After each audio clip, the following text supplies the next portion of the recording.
ما بتعرفش تكسب؟ تعال هكسب لك عادي. ما بتعرفش تكسب مودرن سبورت؟ تعالى هرزحهم لك تلاتة. اي فريق انت مش عارف تكسبه تعالى لي، وانا برضه هجيلك. يعني اي فريق برضه مش عارف اكسبه معصلك معايا هجيلك عادي. يعني انت حاليا تعالى لي، اي فريق انت مش عارف تكسبه معصلك معاك، بيكسبك واحد، بيكسبك اتنين، بيكسبك تلاتة، تعالى لي انا هدولك تلاتة وشكرا. انا جالك في الكلام وكل حاجة يا عزيزي، بس قبل ما نقول اي حاجة طبعا احنا متعودين نصلي على النبي وندعي لاخواتنا في سوريا وفلسطين، وطبعا ندعي ان ربنا يرحم الشهداء ال74. وبسم الله الرحمن الرحيم. الاهلي يفوز على مودرن سبورت 3-1. 3-1. الاهلي ما كسبش 3-1 وخلاص، لا، ماتش جميل، ماتش حلو، ماتش الاهلي مبدع، ماتش لعيبه كتير. 80% من اللعيبه اللي كانت بتلعب النهارده مأديه اداء كويس، كل اللعيبه حلوه، كل اللعيبه كويسه، اداء جميل. كريم الدبيز، جيراد شار، مروان عطيه، امام عاشور، حسين الشحات، العيش، شوبير. فالنهارده بسم الله ما شاء الله. يعني طبعا هقول لك اول حاجه تشكيله كولر بدا بشوبير، والحمد لله اللي هو بدا شوبير يلعب، وهاني وربيعه والعش وكريم الدبيس. طبعا هو كان منزل الساعي مكان كريم الدبيس، وهقول لك ليه الوقت. مروان عطيه، السوليه، امام عاشور، قفشه، الشحات، جيراد شار. طبعا كولر كان منزل الساعي مكان كريم الدبيس في الاول. يعني هو كان عايز يلعب ب 3-4-3 او 3-5-2. هي على الورق تبان اللي هي 4-2-3-1، بس هي في ارض الملعب بتبان اللي هي 3-4-3 او 3-5-2 على حسب، ساعات كده وساعات كده. يعني انت مثلا كنت هتلاحظ كتير ان كريم الدبيس كان بيضم في نص الملعب كتير قوي، وفي كور لعبها من نص، دخل في نص الملعب وكان بيخش وباصي لامام عاشور. فهي دي التشكيله على ارض الملعب، لا اما 3-4-3 او 3-5-2 على حسب. فالنهارده كولر مألفش اهو. انا عايز افهم بس الناس اللي بتقول كولر وبقى مدرب ضعيف ومش عارف ايه. كولر الوقت عاجبك؟ كولر الوقت معاه الحلول، معاه التشكيله، المراكز تمام، فاديك شايف تشكيله واداء ولعب. فهل كولر الوقت عاجبك ولا هو لسه ضعيف؟ فانا عايزك تقول لي في التعليقات. فالنهارده جيراد شار ايه هقول عليك ايه؟ طيب يعني هنقعد وسام بعد كده ولا نقعدك انت ولا تلعبوا انتوا الاثنين؟ هو طبعا جيراد شار بيلعب وينج كويس قوي، فهل في المستقبل مثلا هنشوف بن شرقي، جيراد شار، وسام ابو علي وتحتهم امام عاشور؟ حد يقول له طب الشحات، اقول لك يا عم ما تزعلش نفسك، هنلعب مثلا ب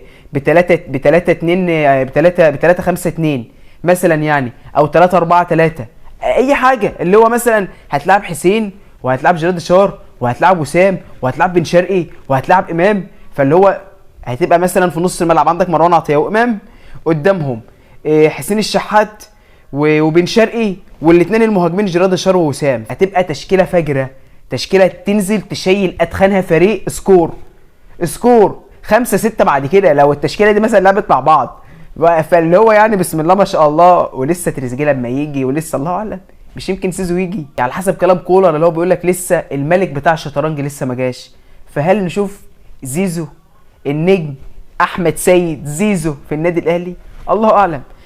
فاقول لك مجريات المباراه كده على السريع. طبعا في الدقيقه 13 جيراد شار هدف جميل، هدف رايق. على فكره الهدف اللي هو جابه مش هدف سهل، هدف محتاج جرأه. فاللي هو يعني انت استلمت الكوره ودخلت، ففي مدافع ضاغط عليك والمدافع التاني جاي، وانت زاويه الرؤيه للجون انت ما انتش شايفها، فانت شوط الكوره، انت محتاج جرأه. ممكن اي مهاجم تاني يشوطها بره تقلش منه، المدافع ياخدها ينزل يلف ويباصيها، فدي محتاجه جرأه. وشاطها وكان فيها توفيق وطبعا دخل الجون. وبعد كده بقى في تصدي من جنش في الدقيقه 18 كان هيبقى هدف تاني جميل برضه. وبعد كده في الدقيقه 25 كان في هجمه بروحين من كريم. دي الكوره اللي بقول لك عليها، ان كريم الدبيس كان بيخش من العمق، دخل في العمق ولعب واحده لامام حلوه قوي، بس امام ضيعها. وبعد كده تسديده من حسين بس طلعت بره. وبعد كده هجمه خطيره لفيوتشر في الدقيقه 26 بس الحمد لله كانت في ايد شوبير. بعد كده بقى كريم الدبيس وحته فاول ولا اروع ولا اجمل ولا احلى. فاللي هو انا تقريبا انا جبت حل ان علي معلول يكمل في النادي الاهلي. ايه هو بقى الحل؟ ان انت تقول ليحيى عطيه الله تشكر على الفتره اللي انت قضيتها معانا، تخلص السنه الاعاره ديت اللي هو خلاص وما تجددش عقد الشراء، بند الشراء. فاللي هو تقول له يا عم تسلم، شكرا، وترجعه لفريقه، وتأيد يحيى وتأيد علي معلول ومع كريم الدبيس وشكرا والمشكله اتحلت. ايه رايك؟ حل ده ولا مش حل؟ فقول لي برضو في التعليقات ايه رايك في الحل دوت. فاول جميل جدا جدا جدا من كريم الدبيس، بس سوء توفيق. بعد كده على طول هدف لامام عاشور من اسيست جراديشار بعد ما ضغط على المدافع. وبرده امام برده الجون اللي امام جابه كان جميل قوي، اللي هو اخد الكوره ولف بالمدافع وهدى وقام حاططها، هدف حلو قوي. بعد كده في الدقيقه 35 خطا من العش، خطا غريب جدا بس الحمد لله ربنا سترها. على فكره بمناسبه العش عامل مباراه حلوه، لاعب مدافع يلعب لك باك شمال، فهو بسم الله ما شاء الله. لا مع الاستمراريه مع اشرف داري عشان ربيعه خلاص، ربيعه وياسر ما لناش عايزين نشوفهم، عاملين العش كان عامل مباراه حلوه يعني. بعد كده بقى على فكره برضو من نجوم المباراه النقطه اللي انا كاتبها مروان عطيه النهارده بسم الله ما شاء الله، تحركات باصات كرات رؤيه للملعب، كان النهارده رؤيه للملعب حلو قوي، بيستلم تحت ضغط وبيعرف عارف مروان النهارده عارف يطلع الكوره. لا فمروان النهارده فعلا كان مستواه كويس جدا يعني. بعد كده بقى في الدقيقه 39 هدف من امام عاشور واسيست جراديشار، اسيست ولا اروع، حته بوش الرجل كده، فاللي هو ابو تريكه يا ولاد. على فكره انا كنت مفكر الوش رجل اللي اتعمل دي من السوليه، اصلا هو اللي بيعمل الحاجات دي ساعات، فانا كنت فاكره السوليه، بس بعد كده جراديشار. فاللي هو بسم الله ما شاء الله، ايه الحلاوه دي يالا، ايه الحلاوه دي؟ انت هتلعب بعد كده لا وينج لا مهاجم مع اسامه ابو علي، ما هو انتوا الاثنين مش هينفع تقعدوا، انتوا الاثنين تنزلوا كل واحد يحط له جولين في الماتش باذن الله بعد كده. فاللي هو بسم الله ما شاء الله يعني. والتاقلم، فاكر حسام البدري؟ رجع لي كده حسام البدري كان بيجيب اللاعب ده محتاج موسم عشان يتاقلم معانا، فانت تجيب اللاعب تفضل حاطه على الدكه، طب فين التاقلم؟ هو كله انت فاهم، هو واحده بيجيبه يقعده في الفندق شويه، ياخد على الفندق ينزلوا التدريبات، اخد على التدريبات يحطوا دكه في الماتشات، اخد على الدكه في الماتشات بينزلوا بعد كده مثلا اخر 10 دقائق في الماتش. التاقلم بتاع حسام البدري، فاللي هو اللاعب كان بياخد له سنه. جيراد شار ده لو كان مع حسام البدري كان هيلعب الموسم الجاي باذن الله، ده لو كان هيبقى لسه قاعد يعني.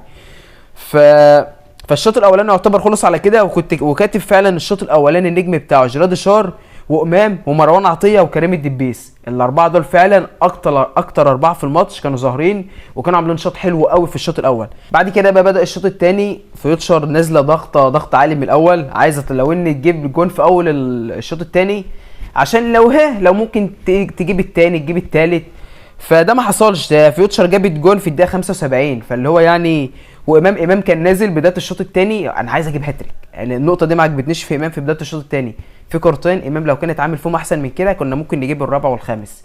امام نازل انا عايز اجيب الهاتريك، فانن في كورتين ما كان لو لعبت هتبقى هتجيب هتعمل لك اسيست ولا حاجه، فاللي هو لا امام كان نازل انا عايز اجيب الهاتريك، فده اللي كان شاغل امام. فكولر عمل تبديلات في الدقيقه 9 في الدقيقه 64 نزل محمد عبد الله والساعي وتخرج قفشه وجراديشار. بمناسبه محمد عبد الله ده لاعب جامد قوي، محمد عبد الله دوت كورته حلوه، الولد ده فعلا لو اخد كل ماتش 10 دقايق في ربع ساعه في ثلث ساعه، لا انت هيبقى عندك لعيب تقيل قوي، لعيب هيبقى حلو قوي، هيغنيك بعد كده عن صفقات ممكن تشتريها. فاللي هو لا محمد عبد الله فعلا لعيب جامد قوي، حته مستقبلا هتعجبك بعدين. فيعتبر ده الماتش يعني. الشوط الثاني مفيش حاجات خطيره قوي الا عمر الساعه على فكره برضو سبحان الله انت ما انتش محظوظ، يعني انت اخدت كوره محمد عبد الله رقص واحد وقام عاملها لك وانت رقصت الثاني وحطيتها في العارضه واتردت في المدافع جت في العارضه برضو، فانت ما انتش محظوظ يا ابني والله. بس الحمد لله كسبنا ماتش حلو ماتش جميل. في كذا بقى نقطه انا عايز اتكلم فيها. امام عاشور اكتر لاعيبه مساهمه في الدوري، مساهمه في الاهداف برصيد 8 مساهمات 6 جوان و2 اسيست. امام عاشور حاليا هو هداف الدوري، هو اخد راجل المباراه. انا من وجهه نظري امام عمل ماتش حلو، جراديشار عمل ماتش حلو، بس انا من وجهه نظري راجل المباراه كريم الدبيس فعلا يستحق راجل المباراه. طبعا في نقطه تانية انا عايز اتكلم فيها، الجمهور قبل بدايه الماتش هدف لعلي معلول ورفعوا له يافطه هذا الرجل يحق له اي استثناءات. ففعلا جمهور النادي الاهلي اكتر جمهور لما يحب لاعب فعلا خلاص هيرفعه لاعلى مكانه. فجمهور النادي الاهلي وبرده لما يكره لاعب برده هقول لك برده على الهتافات اللي قالها الاكرم. انا بصراحه اكرم انا ما كانش نفسي اللي هي تبقى كده، يعني انا ما كانش نفسي اللي هي تبقى كده، انا كنت متوسم فيك خير. اللاعب ده بيحب النادي، حابب الجمهور، وانت قاعد الجمهور بيشدك ومش عارف ايه، فانت ليه تنهيها كده؟ للاسف للاسف للاسف انت طماع وناكل للجميل فعلا. طبعا الجمهور قاعد يقول له بره النادي يا اكرم توفيق، مالكش لازمه جوه النادي، الطمع ملوش مكان، النادي الاهلي من زمان. ف... فانا ما كانش فعلا نفسي تنهيها كده يعني. شوف علي معلول وشوف انت، يعني سبحان الله يعني.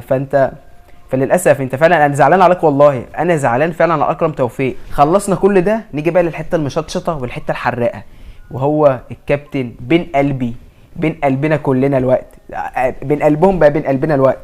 طبعا اشرف بن شرقي بعد ما نزل، بعد الماتش ما خلص نزل، تلاقي الجمهور بيندهل وراح حيا الجمهور، وقعدوا يقولوا بقى بين قلبي يا رايق، البت اللي بيضه بتتضايق ومش عارف ايه صح وحاجات من دي. فبن شرقي كان عامل مداخله مع مع احمد شوبير، فبقول له امام عاشور كان دايما بيبعت لي رساله بيقول لي انت هتيجي امتى؟ ولا امام يالا، ولا ده انت غلاوي يالا، ولا امام اوعى تكون انت النهارده جايب جونان علشان امام، عشان بن شرقي قاعد، لا ده احنا بعد كده هنجيب لك زيزو بقى وشيكابالا، انت غلاوي قوي يالا، انت في ايه؟ ف فطبعا بن شرقي هيعمل ثنائيه مع امام هترجع ذكريات. ايوه ما كانتش معانا بس هتجيب لنا ذكريات حلوه ان شاء الله. فان شاء الله احتمال كبير نشوف بن شرقي الماتش الجاي اساسا ان شاء الله، على حسب كلامه يعني. هو قال الاصابه بتاعته ان شاء الله خفيفه وهينزل التدريبات يعمل برنامج تاهيلي، فان شاء الله هنشوفه قريب باذن الله. فبس كده عزيزي الاهلاوي، يعني ده كان في حاجه قبل ما اختمها، حاجه كان كابتن اسامه عرابي كنت عايز اعلق عليها، كان مع ابراهيم فايق امبارح. فكابتن اسامه عرابي قال للكابتن صالح سليم له مقوله اتمنى كل الانديه تمشي بيها، ان الجماهير لا تدير. يعني ايوه الجماهير ماشي، هي مش بتدير، بس الجمهور هو اللي عامل اسم النادي، وهو اللي عامل اسمك عشان تبقى قاعد في الكرسي اللي انت فيه دلوقت. الجمهور اللي عمله. انت لو لعيب جامد، لو لعيب فشيخ، من غير الجمهور وطبعا من غير توفيق ربنا سبحانه وتعالى، بس انت من غير الجمهور انت ولا تسوى. احنا طبعا كلنا شفنا لعيبه كانت جامده قوي، جامده قوي، بس ما لعبتش في انديه شعبيه وملهاش ظهر جماهيري ولا حاجه ولا حاجه. انت ممكن تكون لاعب مالكش ب 2 جنيه كوره زي اكرم توفيق، ما بيعرفش يلعب كوره، بس راجل في الملعب، راجل في الملعب ورجوله وخشونه وكل حاجه. شوف الجمهور عمل له ايه. انت طارق حامد مالهوش في الكوره بس راجل برضه. شوف برضه الجمهور لما كان في نادي الزمالك عامل ايه. ايوه الجمهور مش بيدير نادي، بس الجمهور هو اللي يعمل النادي، هو اللي يعمل اسمك كلاعب، هو اللي يعمل اسمك عشان تبقى قاعد في المكانه ديت. فالجمهور هو كل حاجه، من غير الجمهور مش هتلاقي كيان زي كيان النادي الاهلي. خليك كده كيان زي النادي الاهلي من غير جمهور. اكبر نادي في الدنيا، اكبر نادي في الدنيا، عندك ادخل لاعب من غير جمهور ولا حاجه. عندك بيراميدز اهو، اكتر فريق متكامل، واكتر فريق عنده لعيبه، واكتر فريق بيصرف. ايه بيراميدز؟ ولا حاجه بالنسبه للنادي الاهلي ونادي الزمالك يعني. فده حاجه اخيره كنت لازم اختم بها الفيديو، وكنت لازم اعلق طبعا على جمله كابتن اسامه عرابي. بس كده عزيزي الاهلاوي، اتمنى الفيديو يعجبك، ولو ما عجبكش برضو دعمني، عشان باذن الله الفتره الجايه في فيديوهات حلوه قوي باذن الله من غير مقاطعه هتبدا تنزل ان شاء الله على القناه، وان شاء الله حاجات هتعجبك. ادعمني بشير ولايك وسبسكرايب سواء على التيك توك او على اليوتيوب. السلام عليكم.